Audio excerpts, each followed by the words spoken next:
समाधान। सीमा ने आकर के बैग रखा ही था कि माँ जी बोल उठी, इतनी देर कहाँ लगा दी?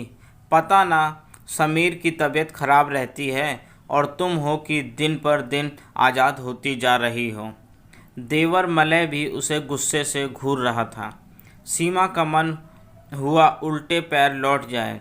वह सुबह से निकली थकी थकाई आई है और एक गिलास पानी भी नहीं पी सकी कि माँ जी बरस पड़ी। तभी समीर अंदर से आ गए और बोले, कहाँ थी तुम? मैं इतनी देर से भूखा हूँ। बाकी सब अपने अपने काम में लग गए और सीमा बिना कपड़े बदले रसोई में चली गई। जल्दी से समीर के लिए हलवा बनाया। सिर दर्द से फटा जा रहा था, इसलिए हलवा उन्हें देकर अपने लिए चाय बनाई। पीने बैठी ही थी कि समीर ने 2 चम्मच हलवा खाकर प्लेट ज़मीन पर फेंक दी। गुस्से से बोले, यह क्या है? मुझे तो चटपटा खाना था।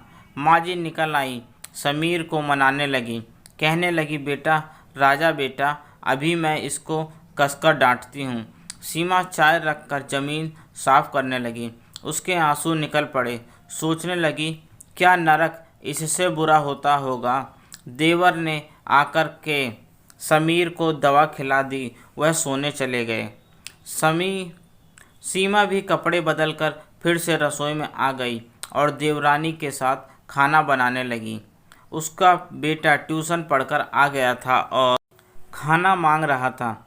जैसे तैसे खाना बना। पहले बच्चों को दिया गया, फिर पुरुषों को और अंत में स्त्रियां खाने बैठी। सीमा की बनाई सब्जी खाते हुए सास बोली, सीमा तुम्हारा मन घर के काम में बिल्कुल नहीं लगता। अच्छी खासी सब्जी बिगाड़ दी, कोई स्वाद ही नहीं है। देवरानी हंसी दबाती बोली, माँ जी आप मेरी बनाई सब्जी खाइए, आपको ज़रूर पसंद आएगी। सीमा से खाना खाया नहीं जा रहा था। जैसे तैसे खाया और काम खत्म करके अपने कमरे में आ गई। चिंटू बैठा पढ़ रहा था। सीमा को देखते ही बोला, मम्मी क्या तुम कभी मेरे पेरेंट्स टीचर मीटिंग में नहीं आओगी? दादी से कहा तो बोली, पापा को ले जाओ। पापा को ले जाकर क्या मैं अपना मजाक उड़वाता? वहाँ क्या बताती कि उसे ऑफिस से छुट्टी ही नहीं मिली। सीमा ने बिना कुछ बोले उसे गले लगाकर आंखें बंद कर ली। वह भी कुछ सहम गया। बोला, सॉरी मम्मी, आप बुरा मत मानो, थक गई हो, आओ लेट जाओ। सुबह से अब तक सुना पहला सहानुभूति का वाक्य था। सीमा उससे चिपक कर लेट गई और थोड़ी देर में माँ बेटे सो गए। सुबह अलार्म की आवाज़ के साथ सीमा की आंखें खुली। जल्दी जल्दी सारे काम निपटाए, सभी बच्चों और अपना टिफ़िन तैयार किया। समीर जग चुके थे। जैसे तैसे उनका नहाना, कपड़े पहनाना, नाश्ता करवाना, यह सब काम करवा कर खुद तैयार हुई।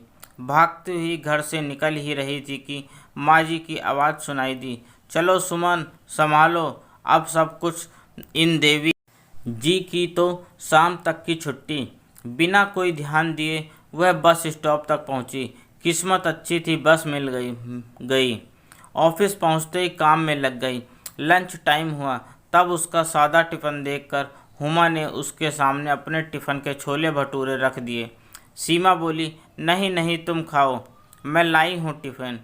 हुमा बोली, मैं जानती हूँ, लगातार कई दिनों से तुम ऐसा ही टिफ़िन खा रही हो, कभी तो स्वाद बदल कर खा लो। सीमा ने बात नहीं बढ़ाई, चुपचाप खा लिया। सच ही तो कह रही थी हुमा, वह तो अच्छा स्वाद भूल ही चुकी थी। मन ही मन दुखी होकर सोचने लगी, मैंने कौन से पाप किए, ये जो ईश्वर ने मुझे ऐसा जीवन दिया। अर्धविक्षेपित पति जो कमा नहीं सकता, वह कमाती है पर घर से अलग नहीं रह सकती, क्योंकि उसके आने के बाद पति की देखभाल कौन करेगा। मायके वालों ने तो धनी परिवार देखकर शादी कर दी, ज़्यादा खोजबीन भी नहीं करी।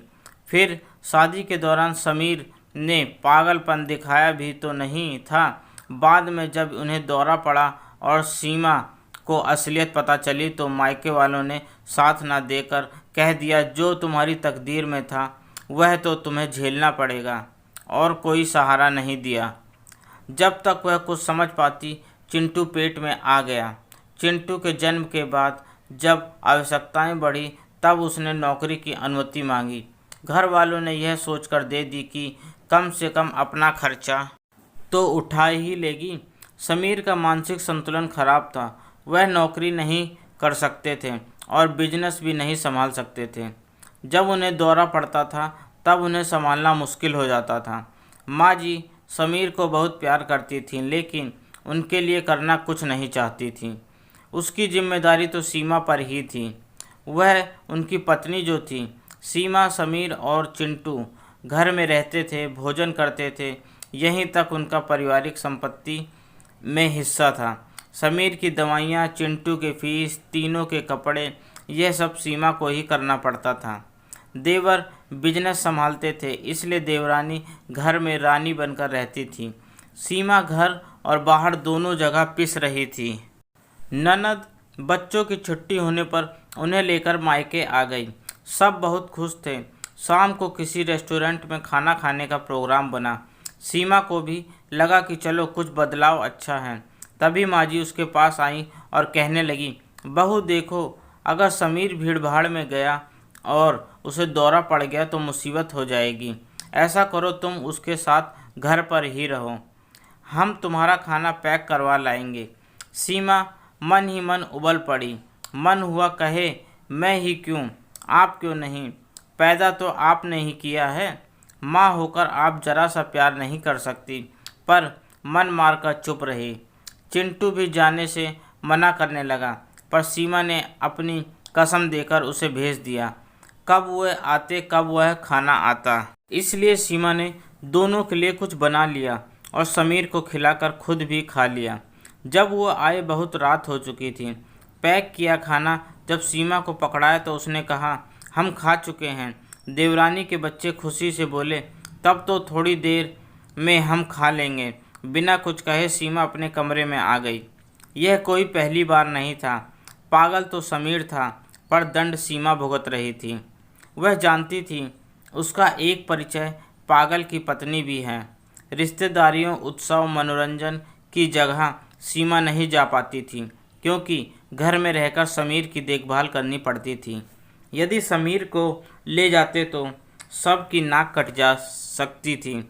समीर को पागलपन में भी इतना समझ आ गया था कि माँ जी सीमा का सम्मान नहीं करती, इसलिए उसे भी सम्मान नहीं करना चाहिए। वह भी जब तक सबके सामने सीमा पर चिल्लाता रहता था। सीमा सबकी आंखों में अपने लिए उपहास का भाव ही देखती थी।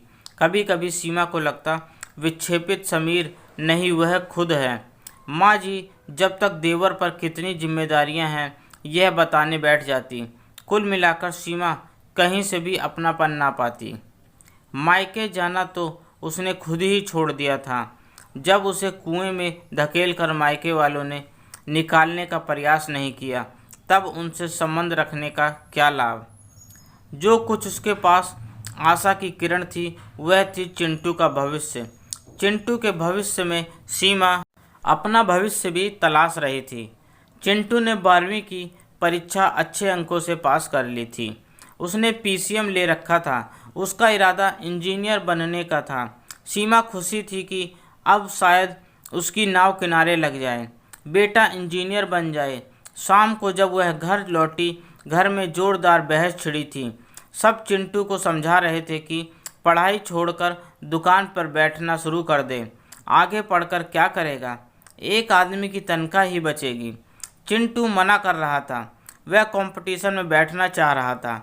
सीमा के आते ही सब ने उस पर चिंटू को समझाने का दबाव डालना शुरू कर दिया। सीमा ने साफ मना कर दिया, वो मुझे अपने बेटे की इच्छा पूरी करनी है। माँ जी डांट कर बोली, पैसा कहाँ से आएगा। सीमा बोली, जैसे दूसरे कामों के लिए आता है। मैंने अपने साथ अन्याय सहन कर लिया, पर बेटे के साथ सहन नहीं करूँगी। चाहे लोन लेकर ही मैं चिंटू को ज़रूर पढ़ाऊँगी। देवर बोले, इस घर में रहकर तो यह नहीं हो सकता। सीमा बोली, ठीक है तो मैं अपने घर में रहूँगी। पागल। समीर सीमा पर चिल्लाते हुए बोले, चुप रहो, यह मेरी माँ और भाई हैं। मैं अभी तुम्हें सबक सिखाता हूँ, तुम इन पर चिल्ला रही हो। सीमा के तन बदन में आग लग गई। चिंटू को अपनी तरफ खींचकर तन कर खड़ी होकर वह बोली, तुम्हारी माँ है तो रहो इनके साथ में, मैं अपने बेटे के साथ अलग रहने जा रही हूँ। थोड़ी देर में एक अटैची में अपना ज़रूरी सामान लेकर माँ और बेटे घर से निकल रहे थे। माँ जी और पूरा परिवार भौचक्का होकर देख रहा था। इसकी तो उन्हें उम्मीद ही नहीं थी। वह सोच ही नहीं सकते थे कि सीमा समस्या का ऐसा भी समाधान कर सकती है। दोस्तों, आपको मेरी यह कहानी कैसी लगी प्लीज़ कमेंट करके ज़रूर बताएं और मुझे सब्सक्राइब भी ज़रूर करें। आपका अपना दोस्त, धन्यवाद।